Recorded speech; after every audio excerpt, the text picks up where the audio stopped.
I'd like to take a moment to let you all know about a new non-profit organization started by my brother Craig. It's called Treats and Truth. They fill oversized brown lunch bags with snack items, chips, crackers, popcorn, cookies, etc. Also, a bottle of water, toothbrush, toothpaste, sanitary wipes, and most importantly, a small gospel-tract book of John. No cigar? I'll have to talk to him about that. The bags are then hand-delivered to the homeless and people in need in and around the Los Angeles area. Let's help get this ministry off the ground. They're a 501c3 tax-exempt organization, so any and all donations are tax-deductible and greatly appreciated.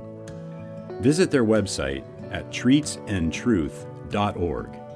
Check out the show notes for the link. Also, please follow them on Facebook and Instagram. Thank you.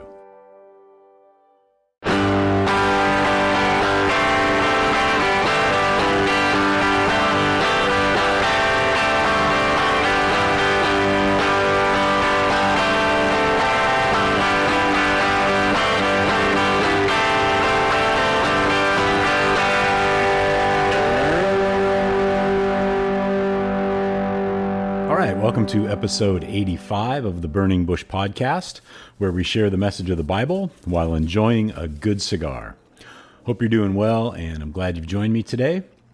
This week, we continue reading through Dr. Justin Bass's book, The Bedrock of Christianity, The Unalterable Facts of Jesus' Death and Resurrection, and I'm smoking the Montecristo Nicaragua Series by A.J. Fernández in the 6x54 Toro size. So let's go ahead and go on over to the Montecristo website and see what they have to say. Number 10 rated cigar of 2018 by Cigar Aficionado. The Montecristo Nicaragua Series is a full-bodied Nicaraguan puro that is a must-have for Montecristo cigar lovers. A unique collaboration with A.J. Fernández and produced in his factory in Esteli, the Montecristo Nicaragua Series has joined the core lineup for the Montecristo portfolio of brands. And the country of origin, wrapper, binder, and filler are all Nicaraguan. And the vitolas are Robusto, 5x54, Toro, 6x54, the number 2, 6 1/8 by 52, and the Churchill, 7x56. That is the Montecristo Nicaragua Series by A.J. Fernández.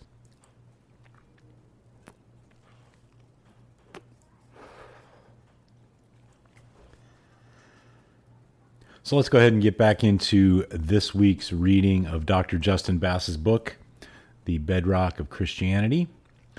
And we're starting chapter 7 this week. Chapter 7 is entitled The Rise of the Nazarenes. And this week's section is Fighting Against God. So in the present case, I say to you, stay away from these men and let them alone. For if this plan or action is of men, it will be overthrown. But if it is of God, you will not be able to overthrow them, or else you may even be found fighting against God. Acts 5:38-39. The tyrant dies, and his rule is over. The martyr dies, and his rule begins. Soren Kierkegaard, The Journals of Kierkegaard. Let us get back in our phone booth one last time and time travel to Jerusalem in AD 135. We are arriving directly after the massacre of the last Jewish Messianic movement, the Bar Kokhba Revolt, AD 132 to 135. Only 3 years before, Simon Bar Kokhba had been hailed by the famous Rabbi Akiba as the Messiah, the son of the star, what Bar Kokhba means in Hebrew, based on Balaam's prophecy in Numbers 24:17, a star shall come forth from Jacob. Simon must have taken this messianic claim very seriously. He tried to revive Hebrew as the official language of his newfound kingdom. He began issuing coins, which archaeologists have found, inscribed in Hebrew with his name, Shimon, on one side, and on the other, Year 1 of the redemption of Israel. Later coins had Year 2 of the freedom of Israel. Simon attempted to restart the calendar to the beginning of his messianic reign in Jerusalem.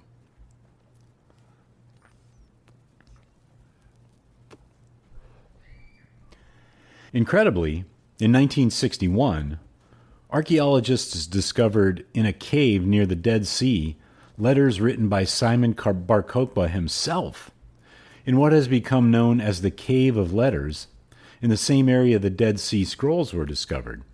At least 15 letters have been unearthed written by Simon to his subordinates. These letters even reveal his birth name, Simon ben Kosiba. We also know the Christians living under Bar Kokhba's control were heavily persecuted. Some were even tortured, trying to force them to curse Jesus' name.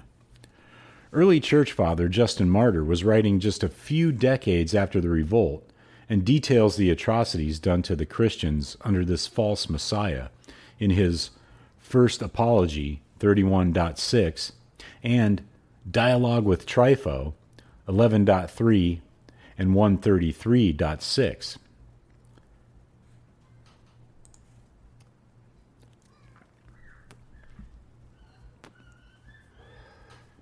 As you can imagine, none of this was looked on positively by the Romans, especially the Emperor Hadrian, AD 117 to 138.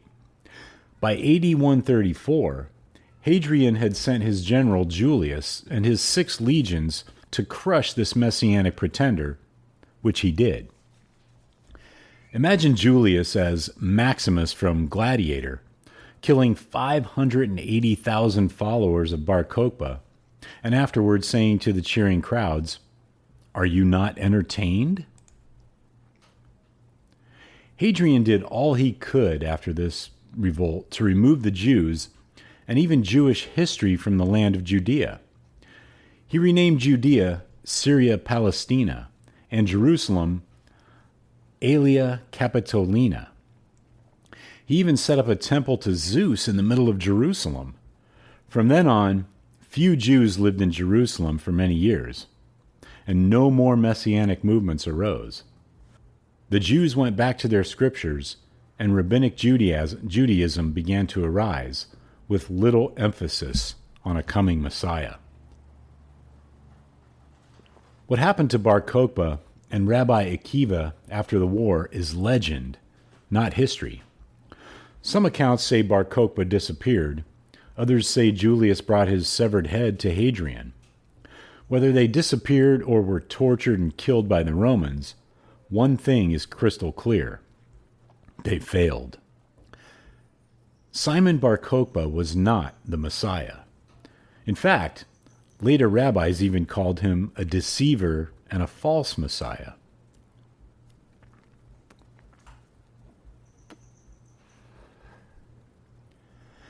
As with Simon Bar Giora, or any of the dozen or so other Jewish movements we discussed above, none of their disciples claimed their messianic leader had risen from the dead and appeared to them.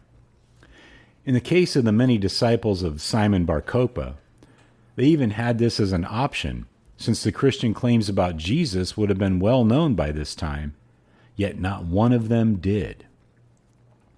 Since we have time traveled to this time, imagine asking one of Simon's disciples, why not say he rose from the dead like the Christians did of their leader? This bloody, beaten disciple would likely respond, Simon is no Messiah. He failed. The Romans won. He deceived us all.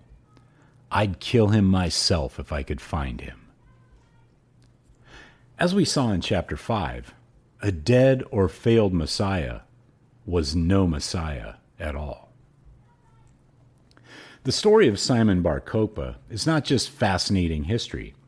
We have a reason for beginning this chapter time traveling to the last failed Jewish messianic movement. This messianic pretender, hailed by tens of thousands of Jews who tried to restart the human calendar, does not have one follower today. In fact, the evidence suggests he did not even have one follower in AD 136.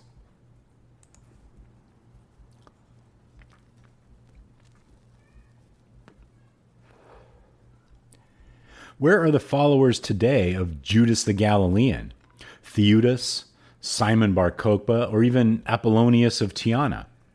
Why is there not a religion today called Bar Kokhbianity or Bar Kokhbianism? In contrast, there is a religion called Christianity today, the largest religion in the world, and this crucified Messiah Jesus just happens to have around 2.4 billion followers, about a third of the world's population. This is the bedrock fact we are focusing on in this chapter. And that's the end of this week's reading of Dr. Justin Bass's book, The Bedrock of Christianity.